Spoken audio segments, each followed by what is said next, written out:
Awesome. Good afternoon, everyone. Standing in between you hitting the road early and getting stuck in the traffic. I feel nervous but powerful. Before we begin, thanks to StarTree for organizing such an amazing event and giving me an opportunity to present. Myself, Lakshmanan. I work for a startup, but my title card, my ID card says shelf. A lot of people have been asking, like, what does shelf mean? Unfortunately, I work for a steel startup. I couldn't talk much about it. I would like to work for myself, like Ken did. Hopefully, the startup works out well, and I get there soon. That's about me, but I don't know who that is. Maybe my evil twin. In real life, I do have a twin. He's evil, but that's not him. So, all right. Maybe you should ask the AI what that is. Speaking of AI, can anyone guess what this picture is? What's special about this picture or video?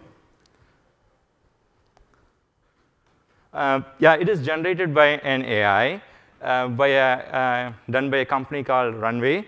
The special thing about this video is it was just done from using these two frames. They just did this thing called frame interpolation, came with the frames in between, and generated a 10-second video out of just two frames, which is amazing. And my talk is about interpolating time series data. I thought it would be interesting to just share with you guys.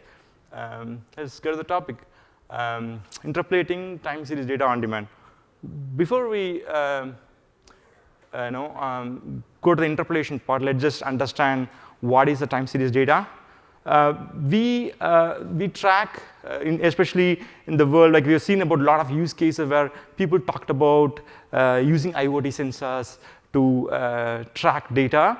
And we can broadly classify them into like two different kind of data. One is discrete, something similar to an order in an e-commerce marketplace, and there are events that are continuous in nature, measuring the value of an entity over time.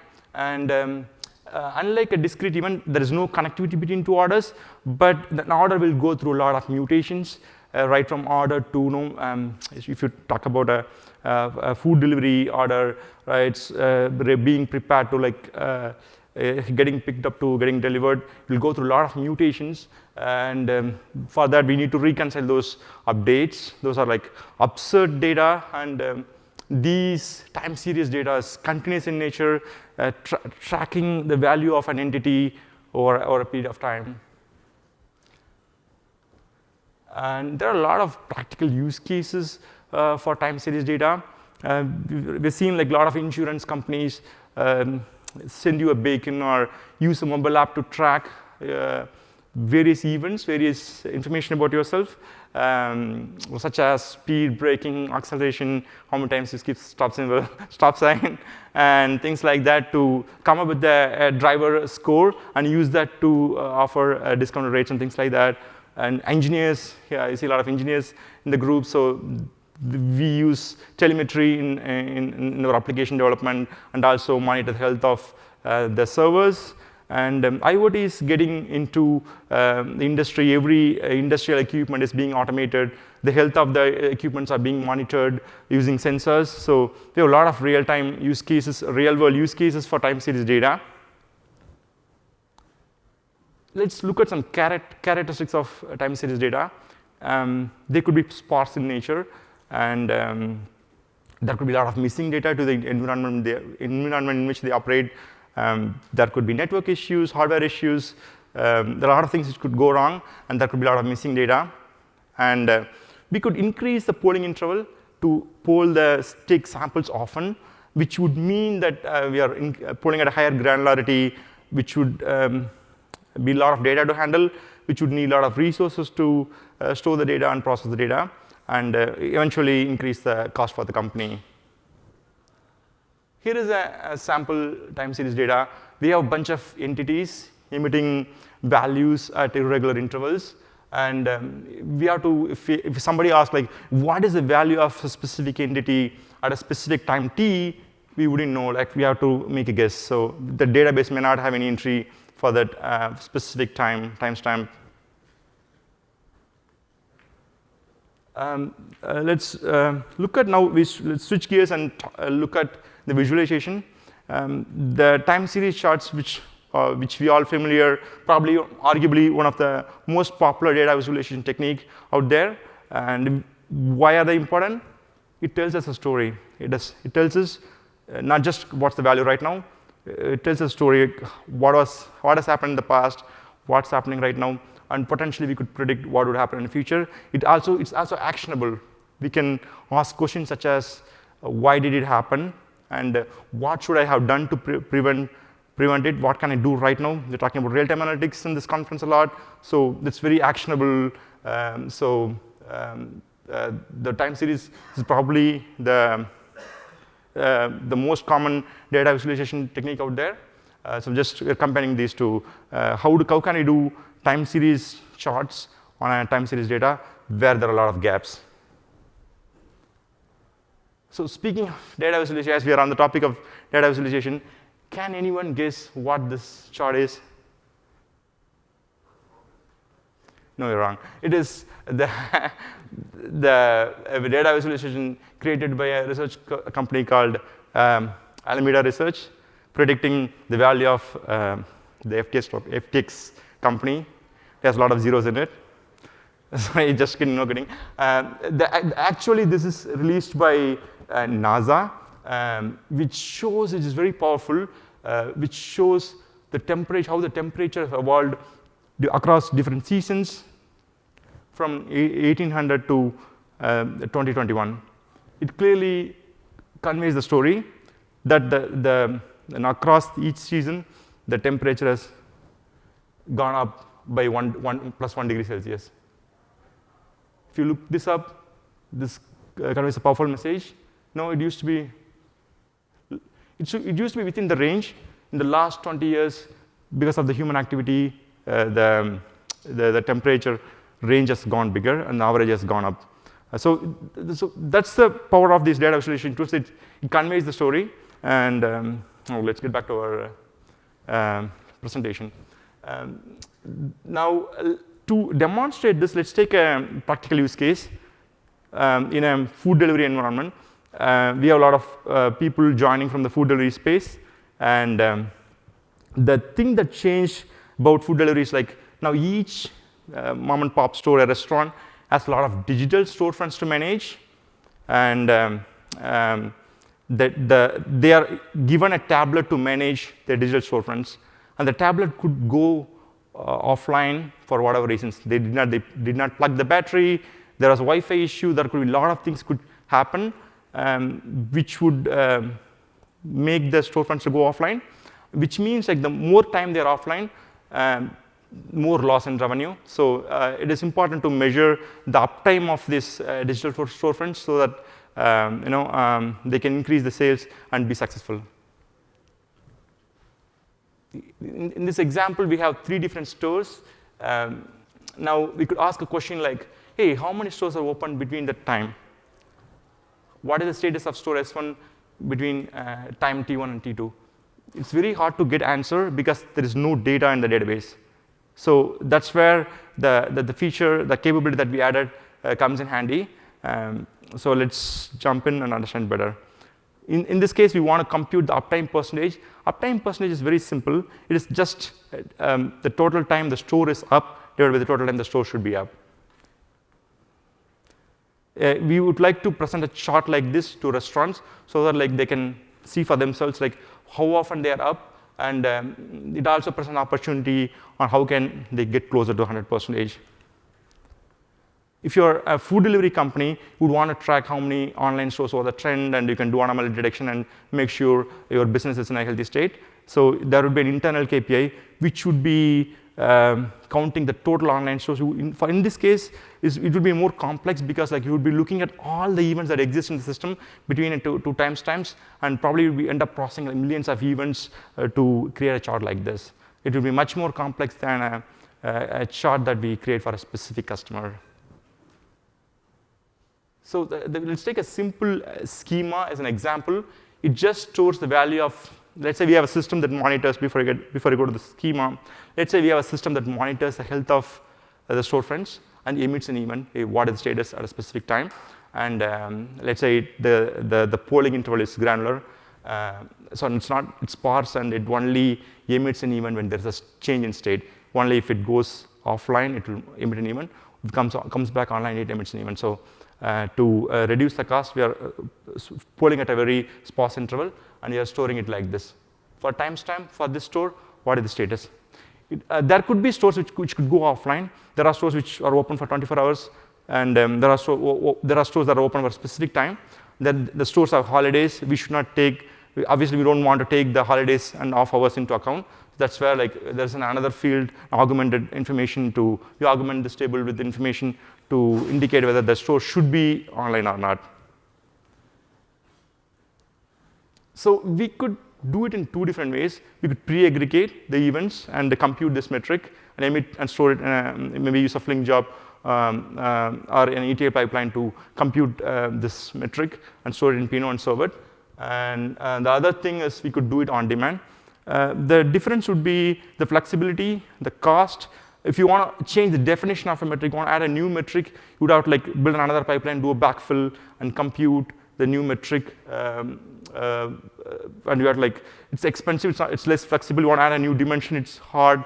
There will be a lot of challenges that would come in if we use a pre-aggregator.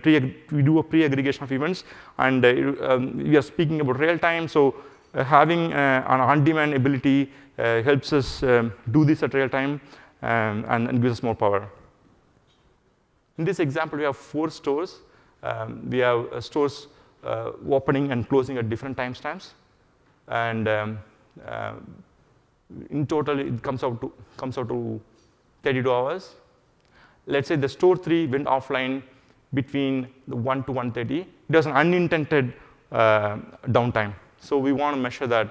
So the total availability of all the stores in our system is 98.4. Let's see how we can compute that using the gap filling or the interpolation capability. This is the data representation of the same example that we saw above, and it tracks all the events when it was online, offline for each store. If we look at in a 30-minute granularity, this is how it would look like if we bridge the gaps. And that's where the store went offline. And here is the query we can compute this using the gap filling capability. And this is how the query looks like, probably the most complex Pinot query we've ever seen. Let's break this down. Let's understand what's going on. I hope once we have an understanding of what's happening, this query would make a lot of sense. Before we go there, a quick recap of the Pinot architecture. You would have heard that this a lot in this summit. Let me just give a quick overview. We have a set of servers managing the data. The table is broken into multiple segments and replicated and stored on servers. We have brokers that is serving the queries. So there is the innermost query. What we do at the innermost query is selecting the raw events. We could select raw event let's say there are multiple events within that minute. We could combine them up, and also we have the flexibility to choose the polling interval here. Here we are aggregating at the 1 minute interval. We could choose to aggregate at 30 minutes, which means we are transferring list data from servers to broker. And we could choose, when you're doing this aggregation, we have an ability to choose how do you want to aggregate. In this instance, we are taking the last value of an entity within the time bucket. We can do average or sum, whichever we like, whichever makes sense to our application. Once we aggregate the raw events, and in the server side, we send the results to the broker. That's where the gap filling happens. Now the broker has received the results from individual servers. It has the entire world view of all the events. And what it does is it tries to fill the gaps. There are different ways to fill the gaps. So far, we implemented 2 basic techniques. One is use a default value. If there's a gap, just use a default value. The other approach is use the previously observed value. And that's what we use for the store uptime. We want to carry forward the last observed value. And it also, the time series on indicates what is the primary key, how to uniquely identify each entity. In this case, we just use store ID, but you could have additional, you could have a composite key, for store ID of a specific organization, things like that. Once we fill the gaps, rest is straightforward. We just need to aggregate. Here, in the inner query, we aggregated each minute, and in the second nested query, we fill the gaps at each minute. Now it's just summing up the total for the total minutes. Each store is up. So we group by the time column, and we get a time series. Here is the query to compute the total online stores. This is for the internal metric that we discussed. So under the hood, hopefully after this understanding, it will be very easy to understand what's happening behind the scenes. The broker receives the query. By looking at the query, it understands it's a gap-fill query. Once it's a gap-fill query, it strips out the outer queries, just sends the inner query to the servers. The servers know how to handle those queries, and they do the aggregation on the server side, do the filtering, and send the results back to broker. This is what is happening on the server side. It does the filtering, transformation, aggregation, combination, just the usual stuff that a server does. Nothing fancy here. On the broker side, this is where the magic happens. We collect the results, do the gap fill, and do the filtering, and finally do the aggregation and send the results back to the caller. In this case, we did some optimization just to make sure we are not extrapolating and consuming more memory. Let's say we have m different dimensions. We have high coordinate dimension, and our date range is wider, and we have granularity of time bucket aggregation is also, let's say there are n different time buckets. You could potentially explode the memory. You can do order of m cross n space. Sorry if I am confusing the non-engineers with all this big O complexity notations. It will essentially explode the memory if we try to fill the gaps for all time buckets for all entities. What we do is we take a slice by slice for one specific time bucket. We look at the entities and try to carry forward the value from the previous value, and try to do it smartly so that the memory footprint is lower. There are some challenges to this approach. There could be blind spots. In this example, let's say we are interested in, we're computing between 10 a.m. to 8 p.m. In this example, the store S3 does not have any event within the time frame, and the initial status of store S1 is not known. It falls outside the time window. We have applied this technique. We had a use case where we had to build this. We are considering other time series databases, and we were already using Pinot as our OLIP data store, and we thought why introduce another database and complicate our infrastructure by managing them, and why not we just build this capability into Pinot. So that's how we got into contributing to Pinot and build this feature within Pinot itself. So how we avoid these challenges by adding a buffer on both sides. We try to look up a little more above, and also we worked with a team that tracks the store status monitoring, and we ensure there's at least one event per day for each store, even for the stores that are open for 24/7. So by that way, we make sure we know about all the stores that exist, and by adding a buffer of 2 or 3 days, you get a good idea of what the initial values of each entity for your start time. There could be a lot done on this feature. We just have, like we discussed, we just have the basic interpolation. We could do more sophisticated and advanced interpolations like polynomial, linear, spline. A lot of databases do this. We encourage the community to contribute to this, and we could consider leveraging the V2 engine.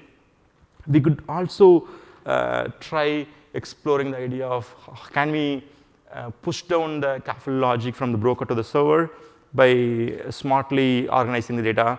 Right now, the problem is most of our data is organized by time. A single server does not have the world view of a specific store. It only knows about a specific for a store for a bunch of stores within that time range. So if we partition the data by the store ID, individual store would know about all the events across and the entire time range. So we could leverage those aspects and push it down. That way, we could do it at scale. Finally, we could also consider, now we can interpolate the gaps. The next step would be to we can add the extrapolation capability to Pinot. We can do time series forecasting, and we can try to predict the future of the time series. As far as I know, that capability is missing in Pinot. That would be awesome to have such a capability within Pinot, and the whole community could benefit from that. That's pretty much it. I put over some links to learn more about this feature. Hit us up in Slack if you have any questions about this. Happy to answer them. Are there any questions right now? So let's say a store went offline before sending an offline signal, right? Mm-hmm. How would that gap be filled? Like a store was online, it sent an online signal once, mm-hmm. and it went offline. Okay. How would you know about that? So the question is, how do we know whether when a store goes offline? Yeah. We have a system that keeps polling that. But you said that it's change of value, right? Change of state. Yeah. So the store is sending you data, right? It's not you pulling data from the store. It's probably an implementation detail. The way we implemented is we have a system that keeps monitoring the status of all the stores. Okay. And we could very well be the store that is sending the event, or the IoT device could be sending the event. In our case, we have a system that constantly monitoring, but emits only when there's a change in value. Okay, got it. It notes the last observed value on its side, it only sends if there's a change in value. Okay, makes sense. But the different application can decide to, we can push it down to the application, push it down to the actual entity itself. In our case, we did not have a control on the entity, mm-hmm. so we built a monitoring system on top to monitor the storefronts. Yeah. So if you push it down to the store or the POS to send you the status, mm-hmm. right? Let's say it went down before sending, and that would not be a change of value. It should continuously keep syncing to you. Yeah. So in this case, we could build some logic around it.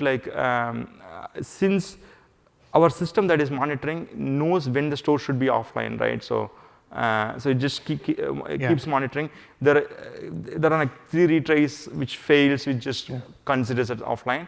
But again, it's up to the telemetry system to manage that. Okay, makes sense. Hi, thank you for the talk. Sure. You were doing some nested queries. Pinot doesn't allow that right now. So what tool are you using? So that was a challenge. Thanks to the community, a lot of folks have helped us, Jackie, Mayank, and a lot of folks have helped us formalize the query. Probably this was not even following the ANSI standards. We have to, semantically, we are breaking a lot of things when we did this. Doing some of the query, it's always reducing, or prior to this feature, a query would either reduce the rows or keep the same number of rows. Here you're going in the opposite and extrapolating. So we aren't sure semantically how to represent this. So we worked with the StarTree and LinkedIn folks to come up with that query language. So we did not have subquery support when we added that. By the way, this feature is available from 0.12. We came up with that logic. We thought it should make sense. The data, it kind of even though it looks verbose, it consumes the data flow better, so it's less confusing for the users once they understand what's going on. So that's the idea behind coming up with such a complex query. So initially we wanted to do just everything. The gap fill is another aggregate special function where you specify everything, and then that will magically do everything. So we kind of no, that's super complex. It's going against the aggregation function cannot do that. So we came up with the recommendation from the LinkedIn and the Pinot folks. We kind of changed that semantics and came up with this nested query syntax. Which got supported from 0.12 onwards. Yeah, 0.12 onwards. Okay, thank you. Awesome. Thanks for listening to me. It was a pleasure presenting to you guys. Have a good rest of your day.